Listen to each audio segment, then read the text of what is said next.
Ang kasal ni Angeline Quinto sa kanyang non-showbiz na kasama na si Non-Rev Daquina sa Quiapo Church ay isang pangarap na natupad para sa kanya. Sa Instagram, ipinost ni Angeline ang ilang sandali mula sa kanyang espesyal na araw, kabilang ang kanyang wedding bouquet na may pendant ng kanyang yumaong adoptive na ina, si Mama Bob. Ipinakita rin niya ang mga larawan ng kanyang paglalakad sa aisle, kasama ang kanyang anak na si Silvio na nag-escort sa kanya patungo sa kanyang asawa. Bukod dito, ipinakita rin ng kantanteng may kasiyahan ang kanilang Filipino-themed photoshoot, kung saan makikita ang isang kariton ng ice cream, isang dosina ng mga lobo, at isang tradisyonal na jeepney. Sa wakas, natupad ang pangarap, ang kanyang caption, kasama ang petsa ng kasal na 4.25.24. Binanggit din niya ang kanyang bagong kantang may pamagat na, "Salamat ika'y dumating," na inilabas kasabay ng kanyang kasal. Dakila niyang ipinahayag na siya ang unang nag-I love you sa kanyang live-in partner na si Non-Rev Daquina, walang anumang pagpapanggap o pag-aatubiling. Sa isang YouTube vlog ni Luis Manzano na may pamagat na, "Luis listens to Angeline at Non-Rev, sana palagi namin piliin ang isa't isa," ibinahagi nina Angeline at Non-Rev ang tamis na detalye ng kanilang love story, kabilang ang kanilang unang pagkikita at pagkakamabutihan. Inamin ni Angeline na agad silang nagkasundo, na humantong sa kanilang patuloy na pagkikita.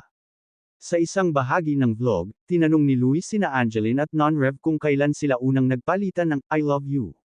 Pagkatapos ng aming out-of-town trip sa San Rafael, Bulacan, iyon ang unang paglabas namin. Kaya pagkatapos nun, umuwi kami kasama ang aking mga kaibigan. Tapos, nagpasalamat siya sa akin. Salamat, at iba pa. Tapos, ako ang unang nag-I love you sa kanya sa isang mensahe, inamin ng celebrity mom. Ayon kay Non-Rev, "I love you too, Ang." Nagtanong pa si Luis kung madali ba para sa kanila ang simulan ng kanilang love story o kung sila ay dumaan din sa mga hamon. Sinagot ni Angeline, "Noong una, hindi talaga sang-ayon ang aking manager sa kanya. Ang prioridad ko rin ay ang aking trabaho.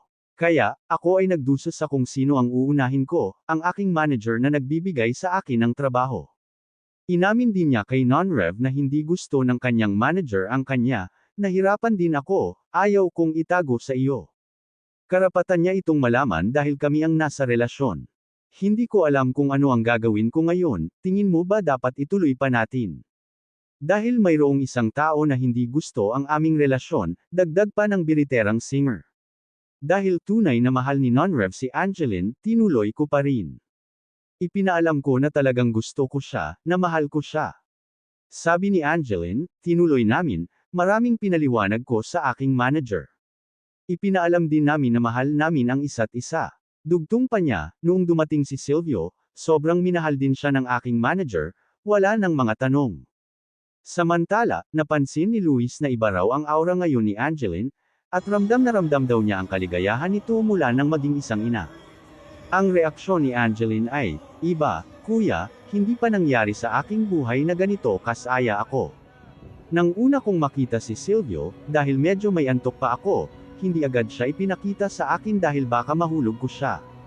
Nang marinig ko ang kanyang iyak, ang una kong naisip ay si Mama Bob. Parang naisip ko, ito rin ang pangarap ni Mama Bob. Pero siya na ang sanggol na ngayon si Mama Bob, kahit wala na si Mama Bob," ibinahagi ni Ang. "Lagi ko noon sinasabi, handa na ba ako maging isang ina? Pero nang marinig ko ang kanyang iyak, nawala ang lahat ng mga tanong ko para sa aking sarili. Nawala ang lahat ng takot ko para sa aking sarili, bilang isang ina," dagdag pa ni Angeline. Para sa mga hindi pa alam, si Mama Bob ang adoptive na ina ni Angeline na pumanaw noong Nobyembre taong 2020.